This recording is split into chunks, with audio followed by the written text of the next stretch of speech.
Good afternoon. My name is Donna, and I am your host of Donna's Edge Talk Show, where truth matters. Thank you so much for watching every day, Monday through Friday, beginning at 1 p.m. and that's Central Time. As I get to ride home with you in the afternoon. Again, it's always such a fun ride. I look forward to being with you every single day. You can find us on the radio on icradio.media, where we are Fox News affiliates. You can also find us on television, syndicated on Abundance Television, found on Roku, Apple TV, and Amazon Fire, and send emails. I love them. I mean, that absolutely makes my day. Any ideas you have for shows, something you would like me to do a little research, I'll be glad to do that for you as well. And that email address is donna@donnasedge.com. That's donna@donnasedge.com. Again, thank you for watching. So this one's, I had a situation, several situations crop up. My parents were all about religious, how people perceived us and all those things. So I wore a skirt over my gym suit. Did I want to go to school? Uh-uh. Believe me, I was the outsider. So at Oxford, everybody knew who I was, and it's just, it was no biggie. But then when I go to the other school, a new school, um, I was perceived a little bit as being different. So I'll have to say this. I went through these issues about going to school. It was based on that, basically, about people staring you down, because you're different and those kinds of things. I overcame it. So what I did, I just studied more. So we get there. I'm in the ninth grade at a brand new school, girl with skirt over, wore dresses all the time, all that stuff. And that wasn't the problem. It was how I was being perceived. So I've always been really good in math, and so we had a math contest to represent the school. So I worked really, really hard. Shy, got the quietest, by the way, in who's who in the 12th grade. And again, based on, not being accepted, basically. And so I did represent the school in the math contest. Then later on, a typing contest came up, and I represented the school with that. The problem was I didn't want to be in the competition because I was so shy. So there are different reasons. You just need to get into talking with your children, find out if it's something you're doing that you're not even aware of. That can be an issue as well. Okay, so academic anxiety or testing. Children might be anxious about school because they don't feel like they're performing well enough, or they're worried about standardized testing. And I would think it would also be harder for kids now. When you talk about Common Core, I know there were some issues that rose out of that. I think they've painted it up and called it a prettier name now, but it's still the same thing. You need to know what your kids are being taught. And if it's something they feel goes against their core beliefs, because kids have core beliefs. They do, it's not just, what you think. Kids are kids, absolutely. But they have core beliefs, and a lot of it may be what they've learned from you or from maybe people in a church or church setting. Maybe the grandparents have a big influence on them. Just dig down, ask questions. Don't just say go to school. You need to talk with them about that. Okay, past or ongoing trauma. Now, trauma could be like a divorce, maybe a death in the family, or kids who are being abused. That can cause students to feel anxious in school or in other groups, social settings. Students may also be traumatized by the news of school shooters. Kids now have that to concern, and the need to go through safety drills for it. That's a scary thing. I know that when we moved, I was 14 again, as I mentioned just a few minutes ago. Tornadoes were like almost a daily occurrence. There were tornado warnings, and I just wasn't used to all of that stuff. But so we moved in the summertime, and it was an older school, and again, tornado warnings almost on a daily basis, even when we were going to school when school began. And that can be another reason too. You don't know what to do. What if, and you really don't have the answers. So kids need to feel drawn into conversations. And I know that the toughest kids who act like, they know it all and all this, no, they actually want guidance. They want parents who actually care. And so, don't think that you're letting them be the tough guy or the tough girl. You need to ask questions and help them out. Okay, separation anxiety. Now, younger children may not feel they're safe when separated from the caregivers. Now, leading to school drop-offs that are difficult and upsetting for everyone involved. While some of this is a normal part of development in most children, it can reach detrimental levels. Let's talk about generalized anxiety disorder, which can be an issue there. Sometimes school anxiety indicates that a child may have a generalized anxiety disorder, sometimes referred to as chronic anxiety. This type of anxiety may not be specifically related to school, but the child demonstrates symptoms in the school settings.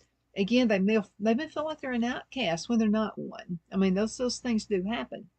Chronic health conditions. Now, I've seen this happen. I went to school with a girl at Oxford who had, it was debilitating um, arthritis. And so she wound up later in life being put in a wheelchair. And she just didn't want to go to school because she wanted to be like everybody else. And this is the thing I learned about being in school. You don't have to be like everybody else. You can be you. You can be very unique if you want to be. But this was a disease she had. And I remember she had a hard time walking to school. She was just afraid that she was going to be a handicap to other people, not to herself, but to other people. And she was wound up being a really good friend of mine because I liked her as she was. Okay, so children who live with severe allergies, in other words, or have a chronic pain condition can see school as a place where they're not safe. They may also be concerned with their condition may keep them from succeeding in school activities. Now, several studies of students with chronic pain have found that they're more likely to try to avoid school due to anxiety. And I can see where that would be. So why does my child get sick whenever it's time for school? That's a good question. And according to Healthline.com, this could be some of the comeback. If your child is resisting getting ready for school, or if they regularly feel sick or nauseous in the mornings before school, that can be an indicator that the child is actually dealing with school anxiety. Okay, if you don't have to be dismissive of child's physical symptoms. In fact, showing empathy for morning tummy aches can make a child feel safer expressing their feelings to you. And that's what you always want. Because remember, these kids are going to get older. They're going to turn into teenagers. You want to make sure you got that communication thing going on there between you and your child. Otherwise, they may get into some serious trouble. Okay, do they have a sick tummy ache or a scared one? So explain that sometimes stress can cause our bodies to feel sick. I'm kind of going through that right now, going through some stress through a family member, not my husband, by the way. And so I started losing weight. So and I'm not on a diet, I'm eating. And so I've been to the doctor about it. First thing out of the doctor's mouth was stress and wanted to know about my home life. And I said, it's not my husband. She said, I didn't think so because I know. So anyway, so we're getting that handled. So I'm just telling you that stress can cause people to lose weight. It can cause people to gain weight, even though they haven't changed their eating habits. So make sure you pay close attention to that as well. Look for weight loss or weight gain. Now, while children obviously can't miss every single day of school, kids sometimes need a mental health day. Okay, just like adults do. Your child will likely look back on these moments when deciding how they address their own mental health care later in life. Okay, while these episodes can be frustrating in the moment, remember that your child is dealing with big emotions that are completely new to them. Compassion will create better results in the short and the long term.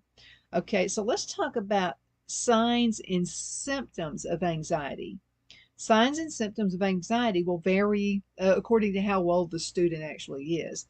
Now, anxiety symptoms in primary grades, and we're going to go through this, and then we're going to a commercial break, and then we're going to go up to the older students. Now, possible symptoms of anxiety in children who are 10 or under may include irritability, they could cry, they could be yelling, or maybe just having a tantrum. Now, refusal to participate in the process of getting ready for school, they're just dragging around, they're not putting their clothes on. Could be loss of appetite or nausea as it draws close to time to leave for school. They could be having nightmares or difficulty sleeping. They could have a headache. They can have increased heart rate or rapid breathing. Now, anxiety symptoms in older grades. Let's go ahead and do that, then we'll go into a break. Now, as students grow older, their anxiety may show itself in the form of external school avoidance behaviors.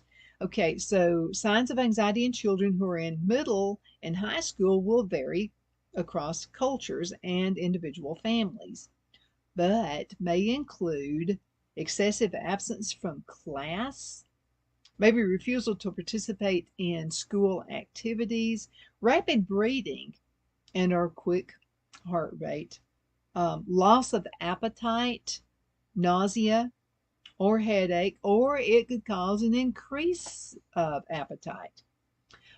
Self-harm behaviors. I know I went to school with a girl that had, I mean, you would notice that there were like sores and looked like she bled some on her wrist. And what she was doing was getting blades, or she was getting scissors, and she was cutting herself. She knew how to cut like just at the skin, just enough to make it bleed. And I remember one of the teachers talking with her about that. And of course, she held her in private. And I think that teacher was able to help, because the teacher had discussed that she had had some anxiety problems when she was young and going to school as well. So see, that teacher could actually talk with this student because she went through that. And she was just afraid she might kill herself. And she didn't want to kill herself. She just, for some reason, she felt better.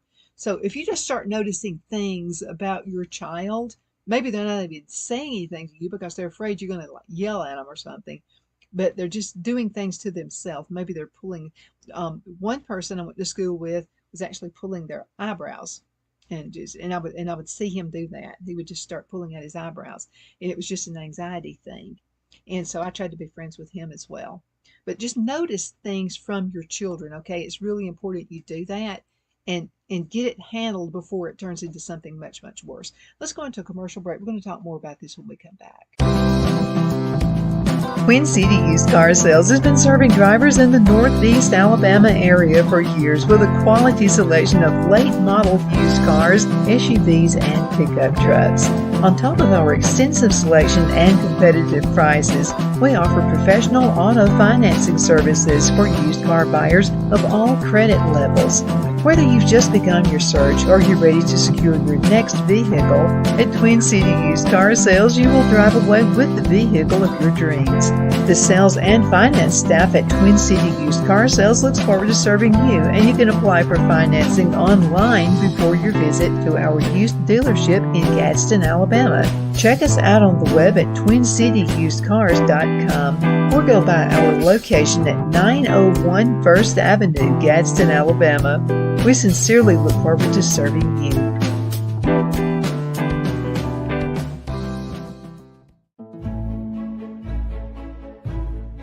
The Hatter Cafe and Country Inn is nestled in the northeast corner of Alabama the Beautiful in the delightful town of Mentone. We're located on top of scenic Lookout Mountain near Little River and DeSoto State Park, and located only 5 minutes from shopping and restaurants. There is also a nearby community walking path and golf course. We welcome everyone through the doors, and we are committed to outstanding service for all guests.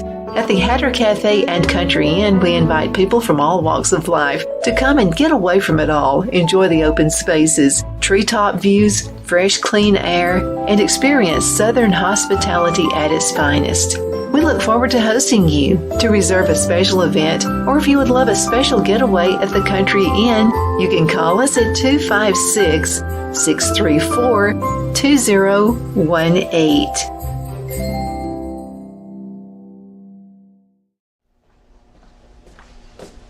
Are you ready?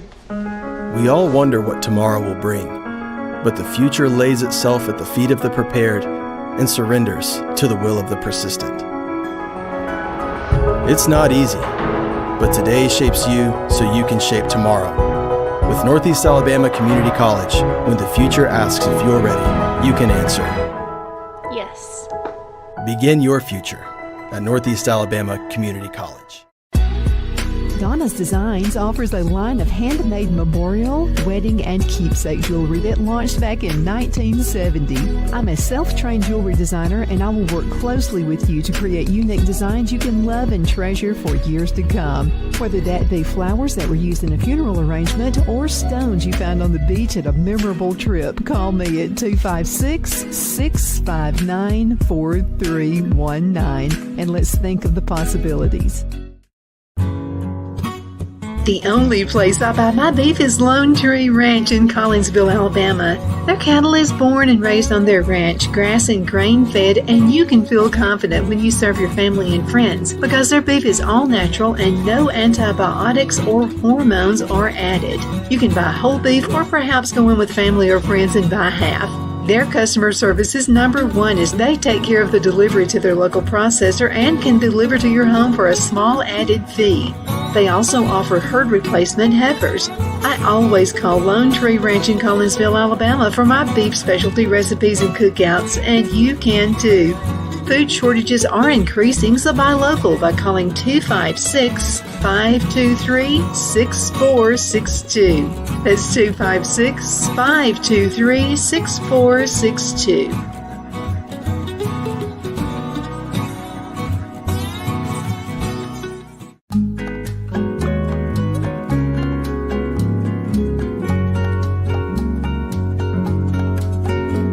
At Lamone's Mexican Restaurant, located in Henniger, Alabama, and voted Best Mexican Restaurant of DeKalb County, Alabama 2020, we're here to serve you with authentic Mexican cuisine. Order easily online by going to lamonsmex.com or call 256-657-3999 to place your order.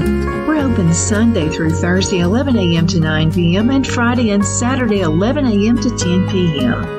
Whether you're celebrating a cozy date night for two or a celebration for a crowd, at Lamone's you'll love our atmosphere and friendly servers. Thank you for dining with Lamone's Mexican Restaurant.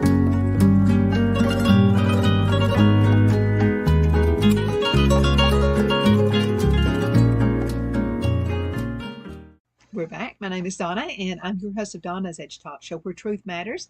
Thank you so much for watching every day, Monday through Friday from 1 to 3 p.m. Central. I get right on with you in the afternoon. It's my pleasure, and it's an honor. And thank you so much for sending emails. I received several about going back to school. Some were how to dress, those kinds of things, how to shop, how to save money, that kind of thing. But a number of you were sending me emails about anxiety and how your children were feeling. So let's go ahead and talk about common types of anxiety. Again, one of my go-to websites, healthline.com. Healthline.com. You'll find this article. Now, while it's easy to think of anxiety as an adult problem, many types of anxiety disorders can and will begin during childhood. So let's go ahead and look at some of the most common ones. Separation anxiety disorder. Now, separation anxiety disorder is caused by fear of being separated from caregivers. This type of anxiety is most common in children under age 2, children who are dealing with recent traumatic events such as death in the family or moving, or children who have timid personalities, which is the way I was, and kind of still am until I'm around you and I know that we're getting information out there for you. Or that, likely to experience this kind of anxiety. Now, the level of anxiety being experienced, is it considered to be possible developmental, appropriate, or related to a recent event? Another thing you can check, if your kids are biting their nails. I used to do that. I would bite my nails until they would bleed. So pay attention to things like that. I didn't know I was doing it. So if they're biting their nails a lot, just different things that you're just noticing, just a little bit not healthy, what I'm talking about. So again, that was the thing I had. Okay, social anxiety disorder. People with social anxiety disorders feel extremely anxious in social settings.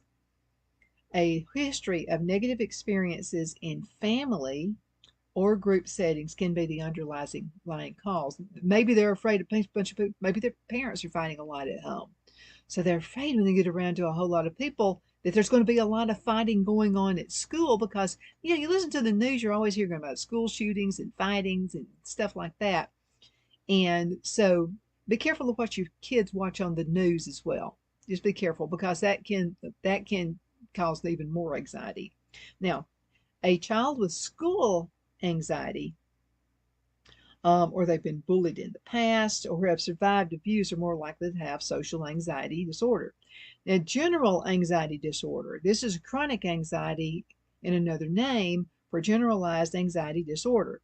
A child with school anxiety who has symptoms in a wide variety of other non academic settings may have general anxiety. Panic disorder. Panic disorder is characterized by recurring panic attacks.